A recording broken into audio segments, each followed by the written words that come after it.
Hello students of class 11th economics बेटे, जैसे कि आपका चैप्टर नंबर 5 डिमांड कॉन्टीन्यूटी में है, जिसमें बेटा मैंने आपको प्रीवियस वीडियो में लॉ ऑफ डिमांड के बारे में समझा दिया था और लॉ ऑफ डिमांड कर्व में जो स्लोप है वो डाउनवर्ड क्यों जाती है वो समझा दिया था। आज बेटा हमने पढ़ना है exceptions of the law of demand की लॉ ऑफ डिमांड कहाँ कहाँ पे फेल हो जाता है, हमने ये पढ़ना है। ठीक है, तो देखो law of demand has some exceptions as well, इसकी कुछ एक्सेप्शंस भी हैं, कहीं कहीं पे डिमांड लॉ फेल हो जाता है। अब देखो डिमांड लॉ बोलता है कि हमारी कर्व नीचे की साइड बननी चाहिए, डिमांड लॉ ये बोलता है कि हमारी कर्व डाउनवर्ड स्लोप होनी चाहिए, यानी कि नेगेटिव इम्पैक्ट होना चाहिए, नेगेटिव फ़र्क यानी कि नेगेटिव जो है ना रिलेशन होना चाहिए प्राइस और डिमांड के बीच में, है ना।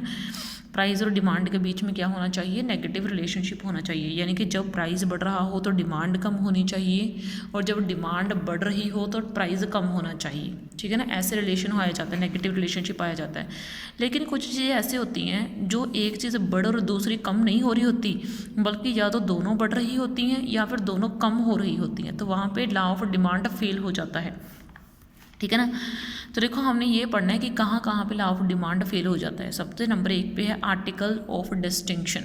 ठीक है ना, अकॉर्डिंग टू प्रोफेसर बेबलन के according there are certain goods, कुछ ऐसी चीज़ें हैं which are article of social distinction, जिनको सोशल डिस्टिंक्शन की वस्तुएं बोला जाता है, समाज से अलग वस्तुएं।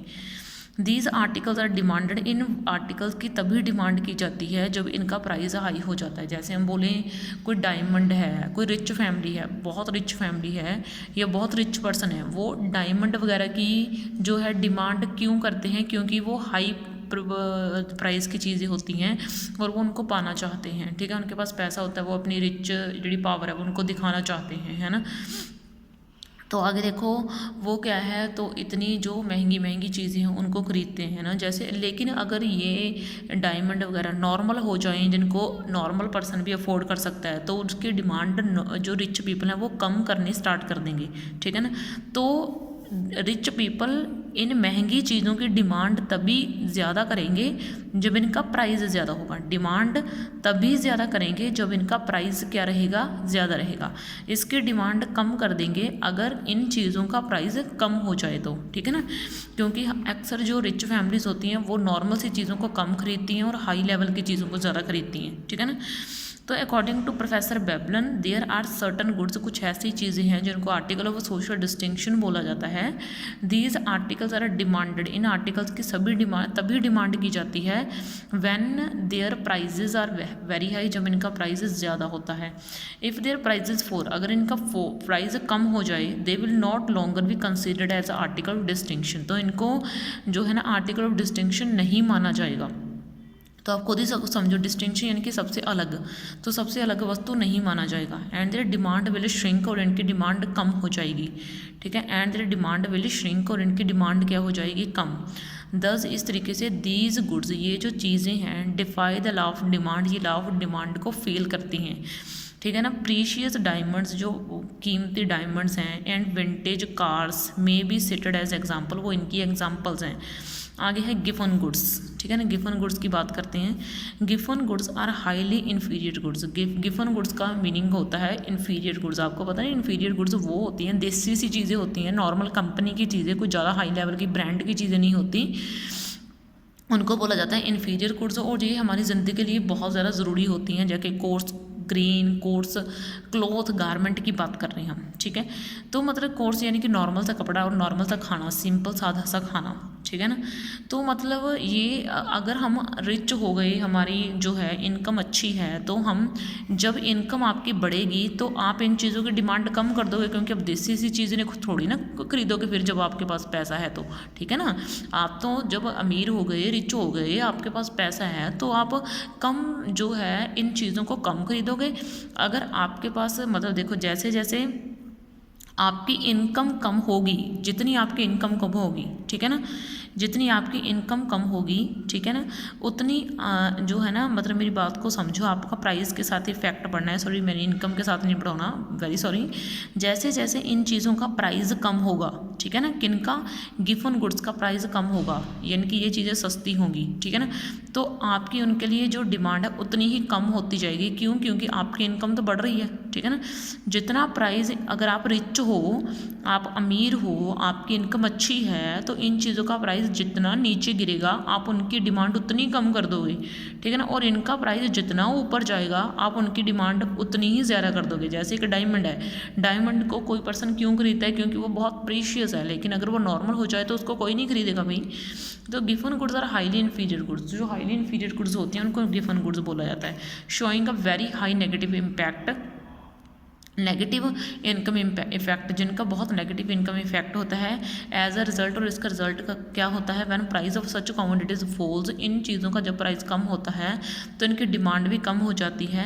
Even when they happen to be relatively cheaper than other goods, देखो और तब भी इनको डिमांड जो है वो कम ही रहती है जबकि वो सारी चीज़ों सस्ती हो जाती है, ठीक है ना।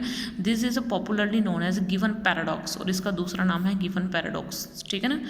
और आगे देखो बेटा, इर्रेशनल जजमेंट। इर्रेशनल जजमेंट का मीनिंग क्या होता है, यानी कि देखो सोसाइटी में अलग अलग तरह की चीज़ें होती हैं ना, हर एक चीज़ के बहुत से यूज़ होते हैं। तो देखो लॉ ऑफ डिमांड फेल हो जाता है जब कंज्यूमर जज करता है क्वालिटी को, किससे, बाय इट्स प्राइस से। वो सोचता है कि अगर चीज़ सस्ती होगी तो इसका मीन्स क्या है कि ये घटिया चीज़ है ना।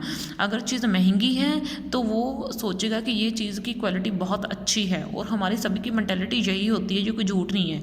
अगर हम देखेंगे कि ये चीज़ सस्ती है, प्राइस में सस्ती है, तो हम उसको प्राइस से जज करते हैं, चाहे वो बेहतरीन भी हो, हमें वो चीज़ घटिया लगेगी। हम बोलेंगे कि ले अभी इतनी सस्ती है तो बस ऐसी वैसी होगी, है ना। तो फिर हम उसकी डिमांड भी कम करेंगे, ठीक है ना। क्यों, क्योंकि हम क्वालिटी के हिसाब से ले रहे हैं ना। वैसे तो चीज़ का प्राइस कम है, अगर हम प्राइस को देखें तो हम ज़्यादा ले लेंगे, ठीक है ना। लेकिन अगर हम प्राइस के साथ साथ क्वालिटी को भी चेक करने बैठ गए तो हम उस चीज़ को कम लेंगे। क्यों, क्योंकि हम तो क्वालिटी के हिसाब से चीज़ ले रहे हैं ना, प्राइस के हिसाब से थोड़ी। अब देखो प्राइस के हिसाब से भी और क्वालिटी दोनों के हिसाब से। लेकिन अगर चीज़ का प्राइस भी ज़्यादा है और उसकी हम क्या समझेंगे कि क्वालिटी अच्छी है, तो हम उसकी डिमांड ज़्यादा करेंगे। तो क्वालिटी जो है प्राइस ज़्यादा, तो इसका मतलब हमारी डिमांड ज़्यादा। क्वालिटी कम, प्राइस कम मीन्स हमारे अकॉर्डिंग क्वालिटी कम और हमारी उसके लिए डिमांड कम, ठीक है ना। तो इसलिए इट इज़ इसको बोलते हैं इर्रेशनल जजमेंट, ठीक है ना। ये देखो perhaps it is owing to a huge price difference between organic and non organic product in the market, ठीक है ना। और जैसे हमें पता है कि मार्केट में ऑर्गेनिक और नॉन ऑर्गेनिक दो तरह के प्रोडक्ट होते हैं और दोनों के प्राइस में काफ़ी ज़्यादा डिफरेंस होता है। दैट जो रिचर सेक्शन है सोसाइटी का, वो ऑर्गेनिक का प्रोडक्ट खरीदेगा, और जो काफ़ी हाई क्वालिटी के होते हैं और उनकी डिमांड इसलिए ज़्यादा है क्योंकि उनका प्राइस ज़्यादा है और उनकी क्वालिटी अच्छी है, ठीक है ना।